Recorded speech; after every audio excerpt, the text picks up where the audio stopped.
Hey there, curious friend. I'm Courtney, a certified peer support specialist, and welcome to Wonderland Unlocked. In this series, Curious Connections, we're diving into the twists and turns of friendships and relationships, exploring trust, growth, and those unexpected moments in between. Because in the world of connections, nothing is ever quite as it seems, but it's always worth unlocking together.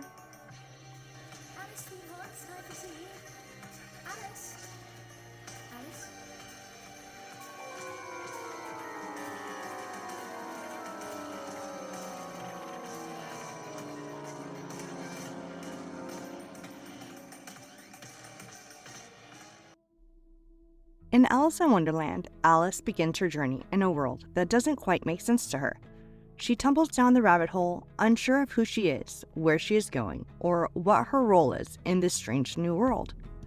In many ways, this is how we feel when we enter into relationships, especially friendships, unsure of ourselves, uncertain about our place, and constantly navigating the tension between who we are and who we think we should be.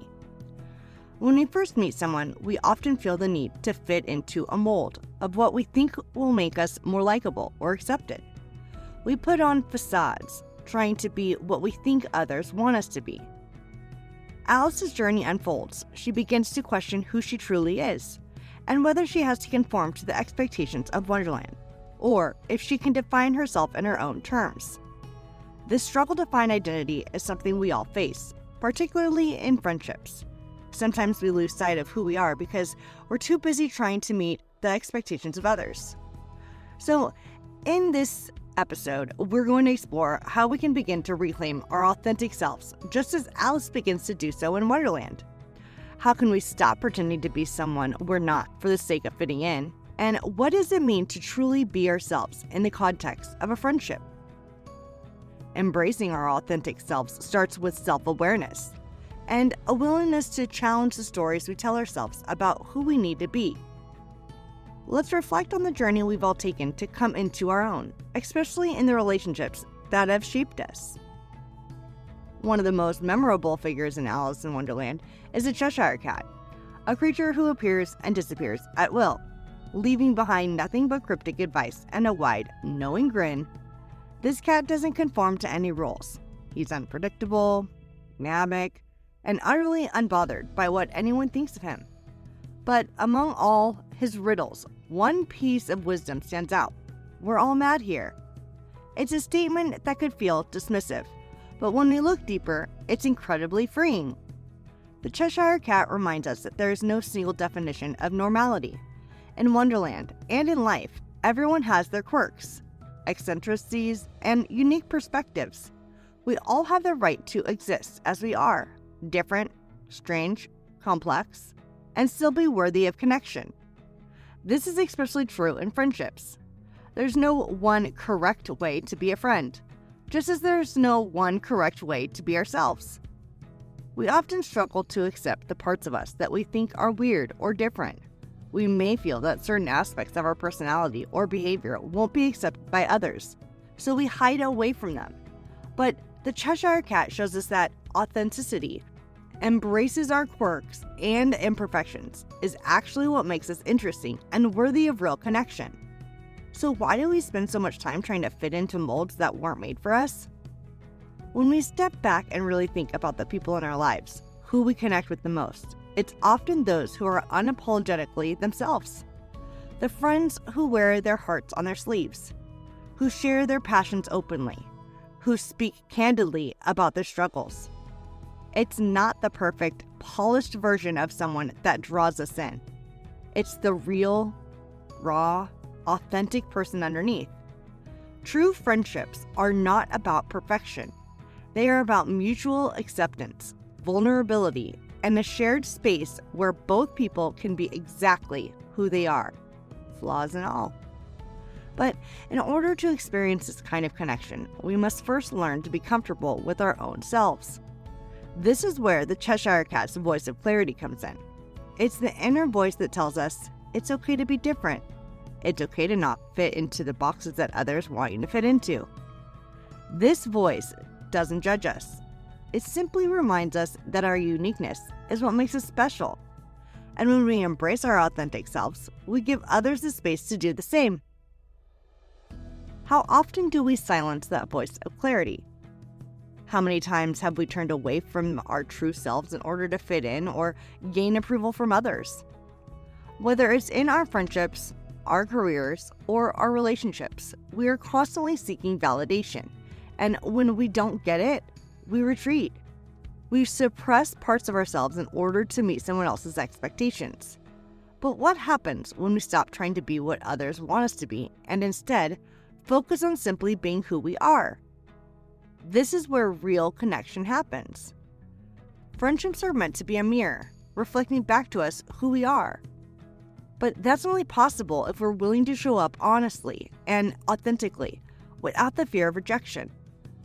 It's a risk because not everyone will understand or appreciate us.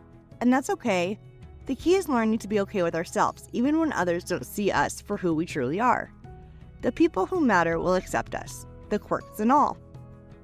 Think about the moments when you've allowed yourself to be vulnerable in a friendship. Maybe it was the time that you shared something deeply personal, or when you admitted to a fear or insecurity you've been carrying. That moment of honesty likely deepened your connection with that person, didn't it? They saw you for who you truly were, and you were able to see them in the same light. This kind of openness and mutual acceptance is the foundation of a strong friendship. But it begins with you, learning to accept and embrace your own true self first. So, how do we start listening to the Cheshire Cat's voice of clarity? How do we cultivate the confidence to be ourselves, even when it feels risky? It begins with self-awareness. It's about paying attention to the moments when we feel like we're acting out of character, when we're putting on a mask for the sake of fitting in. These are the times when we need to pause and ask ourselves, who am I really in this moment? Am I showing up as my true self? Take a moment to think about the friendships that have shaped you the most. What did those relationships look like when you were fully yourself? Maybe you were in a friendship where you didn't have to pretend to be anything other than what you were.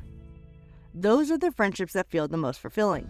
The ones where we feel accepted, not because we've changed to fit someone else's mold, but because we've been accepted for exactly who we are. But it's not always easy to show up this way. We live in a world that often encourages us to conform, to fit in, to blend in with the crowd. Whether it's in our social media presence, our work life, or even in casual interactions, there's constant pressure to appear perfect. And yet, perfection is a myth. It's the flaws, the missteps, the quirks, and the moments of vulnerability that truly connect us to others.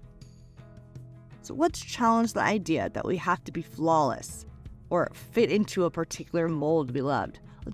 Let's embrace the Cheshire Cat's wisdom. We're all mad here. We're all imperfect, and that's what makes us human. And in our friendships, it's those imperfections that will draw the deepest connections. The next time you feel the urge to hide a part of yourself because you think it might not be accepted, pause. Ask yourself, what would happen if I showed up as my true self right now? If I let go of the fear of judgment, the need to please, and just let me be myself. Embrace your own uniqueness, as a Cheshire Cat would, and watch as your friendships deepen in ways you never expected. Because when we are truly ourselves, we attract the kinds of relationships that are built on trust, vulnerability, and acceptance. Relationships that are worth every bit of discomfort it took to show up as our authentic selves. So I encourage you to take a few moments right now, even as you listen, to reflect on the places in your life where you may still be hiding parts of yourself. Think about those friendships where you feel safe to be yourself, and then consider what would it take for you to bring more of your authentic self into the other areas of your life. In Alice in Wonderland, the caterpillar is one of the most intriguing and thought-provoking characters Alice encounters. He doesn't offer her immediate answers, but instead challenges her to find the answers herself. His simple but powerful question, "Who are you?" is a catalyst for deep self-reflection, pushing Alice to confront the complexities of her identity. This question is not just about who we are in the present, but how we evolve, change, and redefine ourselves over time. The caterpillar doesn't tell Alice who to be. he asks her to figure it out for herself, to understand and embrace her transformation. Transformation is a theme that resonates with all of us. In the context of friendships, we often find ourselves on a journey of change.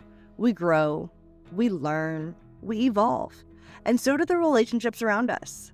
But just as Alice grapples with the uncertainty of her constantly shifting sides in Wonderland, many of us struggle with the discomfort of growth. In friendships, this transformation can be especially difficult, as we face the reality that we may no longer be the same person we were when the friendship began. And often this growth means that we need to navigate the uncomfortable spaces between who we were and who we're becoming. Think about the last time you felt like you were changing in a friendship, when you felt like something inside you was shifting, or when you realized that you were once needed from a friendship was no longer the same. Perhaps it was a moment when you outgrew certain dynamics, when you stopped tolerating behaviors or patterns that you once accepted.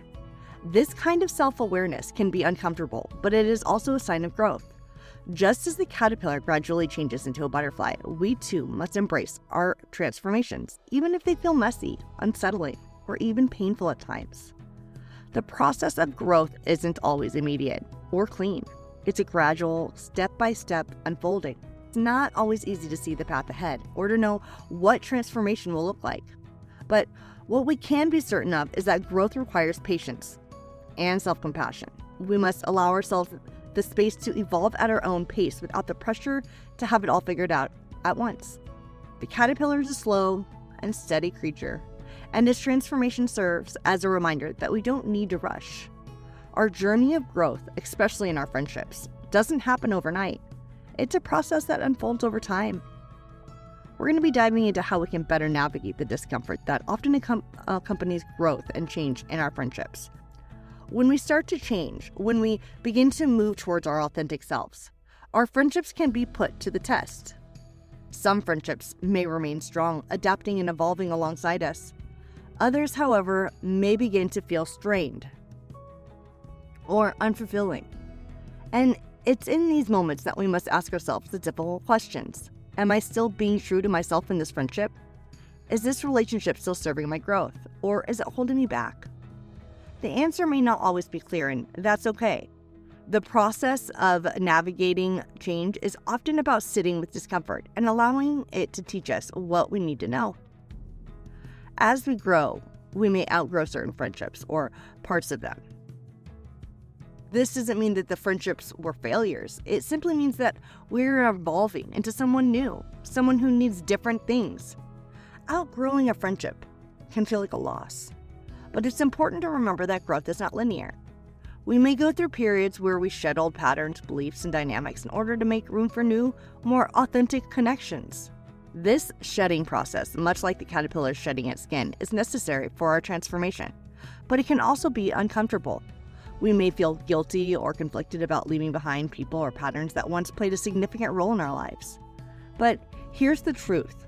Letting go of old dynamics isn't a failure. It's a natural part of the journey. In fact, it's a testament to the fact that you're growing, evolving, and becoming more aligned with your true self. Sometimes our friendships don't keep up with our evolution, and that's okay. What's important is recognizing when it's time to move on and knowing that this decision doesn't diminish the value of the friendship or the memory shared. It simply means that your path has taken a new direction. So, how do we embrace this transformation with grace and patience? How do we manage the discomfort that comes with growing into our authentic selves, especially when it affects our friendships? First, we need to accept that change is a constant part of life. It's not something to fear or avoid. In fact, it's something to welcome. The caterpillar didn't fear its transformation. It embraced it, knowing that it was just a stage in the journey towards something even more beautiful. Change in friendships requires us to be honest with ourselves and with others. It means recognizing when our needs have shifted and being willing to communicate those changes with the people in our lives. It means setting boundaries that reflect who we are becoming, not who we once were. This isn't always easy. In fact, it can feel vulnerable to admit that we've outgrown certain aspects of our friendship. But being honest with ourselves and others about our transformation allows us to create space for new kinds of connections that are more aligned with who we truly are. Let's take a moment to reflect on the relationships that are currently in your life. Are there any where you feel like you're stuck in an old pattern or like you're still trying to fit into a version of yourself that no longer feels authentic? Are there relationships where you've grown and changed, but those around you haven't kept up? This is a delicate space, one where it's easy to feel lost, confused, or even guilty. But just like the caterpillar who must eventually emerge from its cocoon, we too must allow ourselves the freedom to transform and emerge as our true selves. And as we do, we may find that the relationships we need will evolve with us, while others may naturally fade away. Letting go of old patterns in relationships isn't about abandoning anyone. It's about honoring your own growth. It's about acknowledging that you've changed and that you deserve friendships that reflect who you are becoming. This doesn't mean that we'll never face discomfort in our relationships again. Change is ongoing. But each time we navigate these changes, we get a little better at it. We become more attuned to who we are and what we need, and we become more equipped to handle the discomfort that comes with the transformation. As we move forward, it's important to keep in mind that change isn't something to resist, it's something to embrace. Just as the caterpillar's transformation into a butterfly is a necessary part of its existence, so too is our own evolution an essential part of our journey. Every friendship, every interaction is an opportunity to learn, grow, and transform. And while it may be uncomfortable at times, it is through this discomfort that we become more fully ourselves. The Mad Hatter's Tea Party is a perfect metaphor for the chaos of embracing our authentic selves in friendships. The tea party is full of nonsensical conversations, mismatched cups, and unpredictable events. It's a place where nothing quite makes sense, and yet there's a certain magic in the madness. The Hatter himself is unapologetically eccentric, never trying to fit into any mold. In friendships, embracing our true selves often feels a bit like the Mad Hatter's Tea Party, chaotic, unpredictable, and at times overwhelming. It requires letting go of the need of control, the need for everything to be perfect. Authenticity is messy. It's not always neat and tidy, and it can create tension or discomfort in the relationships we have. But the beauty of this authenticity lies in its unpredictability. It allows us to connect with others in ways that are real, raw, and meaningful. The Queen of Hearts is notorious for her swift judgments and her lack of tolerance for anything that doesn't go according to her plan. She represents the part of us that fears judgment, the part of ourselves and others. In friendships, we often worry about being judged for who we are. We fear rejection or criticism for showing up authentically. But the truth is, the most meaningful friendships are those in which both can be fully themselves, without fear of judgment or rejection. Just like Alice learns to navigate the Queen's oppressive rule, we must learn to navigate our own fears of judgment and self-criticism. The key to this is self-acceptance. True friendship is about accepting each other's imperfections and embracing the beauty of who we are at our core. As we conclude this episode, I encourage you to take a moment to reflect on your own journey. Just like Alice, just like the characters in Wonderland, you have the power to embrace your authentic self in your friendships. It may take time, and it may require some discomfort, but the rewards are immeasurable. Thank you for joining me on this journey of self-discovery. May you find the courage to be unapologetically you in all your messy, beautiful, authentic glory.